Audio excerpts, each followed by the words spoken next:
Hi guys, I'm Justin Chapweske with Improve.AI, and I'm on a quest. Oh, okay, that's the next slide. I'm on a quest to discover the perfect player journey. I believe inside each game there is a version of that game that leads to maximum player enjoyment, maximum player engagement. Basically, for each game there is its own perfect player journey, and I think we can discover that using artificial intelligence. But first I'm going to rewind 20 years. IBM built a supercomputer named Deep Blue, designed specifically to take on chess grandmaster Garry Kasparov in a series of chess matches. Of course, the grandmaster lost, and humans pretty much haven't stood a chance ever since at the game of chess. Now, it isn't fair to call Deep Blue artificial intelligence. It essentially brute forced the game of chess, looking at millions of moves that would defeat the grandmaster. And so even after this defeat, humans pretty much assumed that we would reign supreme at games involving higher level reasoning, intuition, or even things like gut feel. Well, that was until last year. Google's DeepMind group developed a piece of software called AlphaGo to play the game of Go. Pretty much every Go master that it's been put against, it has defeated, and at this point, even only a year in, we're pretty much assured that humans will never beat computers at the game of Go. Now, this actually is machine learning. This is using artificial intelligence. It learned to play Go by playing many, many, many games against itself. It exhibits higher order reasoning, pattern matching, and during game 2 with Lee Soldo last year, another master commented, "I've never seen a human play this move. So beautiful, so beautiful." So now we have computers showing maybe some sort of creativity. Now, the criticism we could leverage towards AlphaGo, just like Deep Blue, that it was designed to play a specific game. Unlike humans, it can't generalize and play lots of different games. Well, it turns out that that same group at Google, using software very similar to AlphaGo, when trained on a series of Atari games, was able to achieve better than human performance on a majority of the Atari games that it was trained on. So if we map this out going forward, almost any game that we can train a computer on, it's going to be better than humans at. Pretty much, the Terminators are definitely going to win. Now, what does this all have to do with the business of game design? Well, I would argue that the business of creating games is itself the ultimate meta game. We can think of a game as a sequence of experiences that the game is presenting to the player. If the game makes the right sequence of moves, presents a fantastic sequence of experiences, it will be rewarded by that player with higher engagement, 5-star reviews, more revenue, and referrals to their friends. If the game plays a poor sequence of moves, if it presents a poor sequence of experiences to the player, there'll be higher churn. You'll get those dreaded 3-star reviews, and it won't be a success financially. So how do we make this a little bit more quantitative in a way that we could start applying artificial intelligence to this? Well, I think there's a fantastic framework from Dave McClure called the Pirate Metrics Framework. Who here is familiar with Pirate Metrics? Anybody heard of this? Oh, cool. Okay, Pirate Metrics is an acronym. It's AARRRR, standing for Acquisition, Activation, Retention, Revenue, Referral. You've probably heard of those things. So again, AARRR, or R, say it with me, R. Yeah, there we go. All right. This gives us a way, I think, to start to quantify what the perfect player journey might look like. It's actually fairly comprehensive in that, even with these 5 simple metrics. If we look at the player's ability, the player's enjoyment of the game can be measured by retention, can be measured by the referrals or reviews, and of course our financial success is being measured by the revenue. Now, none of us want to be slaves to some sort of AI overlord masters that are just telling us how to design our games. So I think there's another way we can think about this. We can essentially deploy artificial intelligence as a sort of cybernetic enhancement, an artificial intelligence prosthetic, as you will, that we can outsource our brains and allow it to take care of tactical details of game design while we focus on the stuff that's super fun, story, character, look and feel, etc. A good analogy for this, there's a chess trainer app that I'm playing the white character, and there's an artificial artificial intelligence in there that makes these suggestions with these green lines. Now this is in real time, and I'm essentially outsourcing my chess cognitive capacity to this AI to make moves fairly quickly and play a fairly strong game of chess. Now, I don't have to do what the computer tells me. I can take creative risk and try new moves, and the artificial intelligence will act as safety rails to kind of bring me back on track. So I think this is how we can deploy AI in our games to take care of tactical optimization for us while we focus on the higher level details. So to step through the Pirate Metrics framework, I'm going to look at each one and show how we can deploy artificial intelligence tactically today. So acquisition. Acquisition is all about finding the best players for the lowest cost. Who here is in marketing or user acquisition? Anybody, anybody, anybody? Okay. So the user acquisition people already have a AI prosthetic. When you take out ads on any of your search ad networks, it is learning which creative is performing best, showing that creative more often. Some of the more sophisticated ones can even tailor that creative for specific audiences. Now, if we want to get a little bit more sophisticated, we can understand that Facebook lookalike audiences and Google similar audiences are a machine learning algorithm. You train them on a target audience, and it matches other players that might match that audience. So one way that we can use this as sort of a hack is to create lookalike audiences segmented by customer lifetime value. So we can take our existing players in our game, segment by high, medium, and low payers, or even fast payers, so that people that generate the most revenue in the first 24 hours, create lookalike audiences based off those segments. Now what this allows us to do is be relatively sure that we can spend more on our customer acquisition on our higher paying segments than our lower paying segments. The nice thing about this is we don't have to get into really complicated lifetime value modeling, which is actually quite difficult. Once the player engages with the creative and goes to the App Store, now is the next step in their player journey. So even though they haven't played the game yet, they're still experiencing the brand of that game.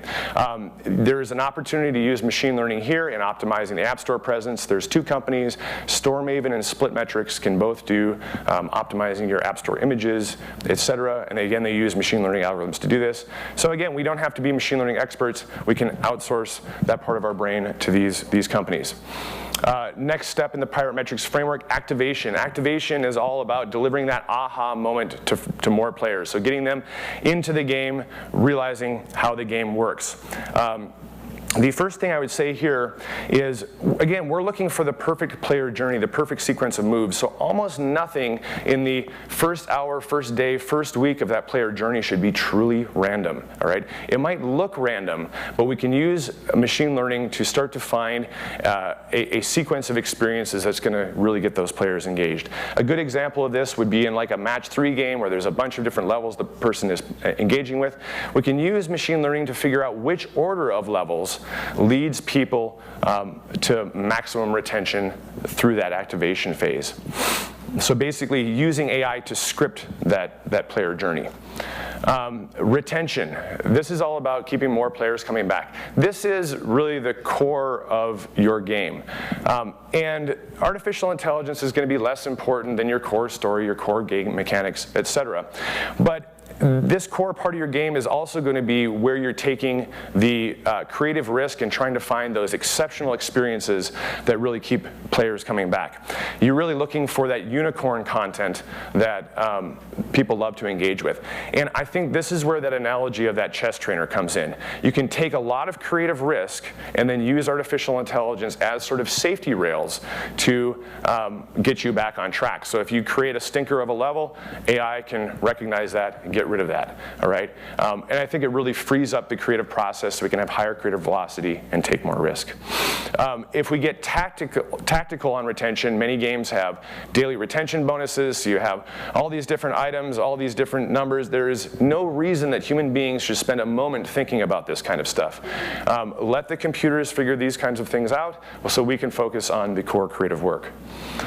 Going into revenue, from my perspective, revenue is all about not leaving money on the the table. We might trick ourselves into thinking that we can just keep growing per player revenue, but the truth is there's going to be a maximum willingness to pay for each player based on how much time they're engaging with the game, how much value they're getting out of it, what their demographics are. So their goal is really to just have a well-monetizing game and understand that there will be some ceiling to that.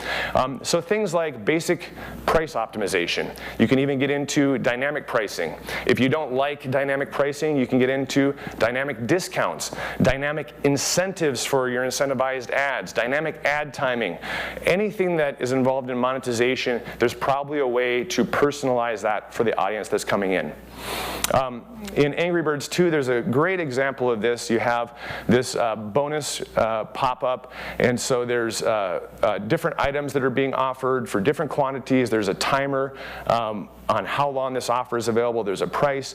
Again, human beings should not be wasting their precious minds trying to figure these things out. Let the machines figure out which offers are performing best.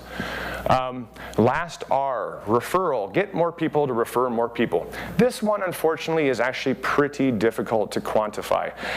If I recommend a game to a friend over beer, it's going to be very difficult to track those metrics. But there's two things we can start to look at to start to quantify this. There's a company, Branch Metrics, that has a free deep linking solution that is pretty good to be able to track referred installs. And then Mixpanel has a really neat blog post called Getting Serious About Measuring Virality, and it's how to set up analytics funnels for both players to kind of match them together. So it can sort of give us a start for how we might close that loop, but we're not quite there yet, I'd say. I'm going to add a final R that I think is very important, is review. Earn those 5-star reviews. What's interesting about this, I think there's actually a way to quantify whether or not people love your game, and that is simply to ask them, do you love the game? You can use this kind of pop-up. Obviously, you're trying to drive reviews to the App Store, but you can also ask them on the second day, do you love the game? Yes or no? Using that information, you can feed that back into these machine learning systems, and they can tell, was that player journey fantastic up until that moment where you asked them for that rating, all right? And be able to learn which placement now, which versions of the game were performing best. So again, please join me on my quest to discover the perfect player journey using artificial intelligence. And again, I think using the Pirate Metrics framework can allow you to think systematically about how to apply these tools, how to basically develop artificial intelligence as a prosthetic, as a cybernetic enhancement, allow you to spend less time thinking about the tactical details of your game and more about the important higher level design. Thank you. Thank you so much. And you bring us back on time so we can do questions. I love the fact that you refer to DeepMind. I know Demis reasonably well, yeah, cool. And was working on a game with them before they got bought. And in some ways, that's the biggest tragedy of DeepMind. Not that they're going to take over the universe with the Skynet. The fact that the talent that they've got in that team for game development is not going to make games. Right. But you know, I think it's fantastic. Does anyone have any questions? There's a one back up file, of course. Come on. As you'd expect. Yeah. Hi, Michael from NVIDIA. We have a thing or two to do with deep learning and AI. I mean, the Titan X is a viable machine for deep learning. So given that the hardware is becoming cheaper and more ubiquitous, and the uses are becoming more demanding and required, what's the next step? You decide, you know what, I do want to do AI for help design my monetization retention R. Yeah. By the way, what's a pirate's favorite letter? R. You might think so, but the first letter is the C. Yeah. Anyway, so what are the first steps? You go out, you buy your Titan X, which is, like I said, easily acquired deep learning machine. Yeah. Now what? Well, so the nice thing is your hardware is easy to acquire, but the experts are not. So that's the question. Yeah. So the limitation here is just the number of people that can do this kind of stuff, and that's actually why I say look at this as a tactical prosthetic for different pieces of the puzzle. You're going to have more and more companies that can do different components of this, and unless you're a huge organization that can pay huge salaries for data scientists that can do this stuff, you might have to wait a couple of months until the solutions are available. I mean, I do that. I'm happy to help people with that. But the limitation is going to be talent and but I think very, very quickly more and more companies are putting these solutions. Again, split metrics and Store Maven, anybody could use that to optimize one specific component of that. Yeah.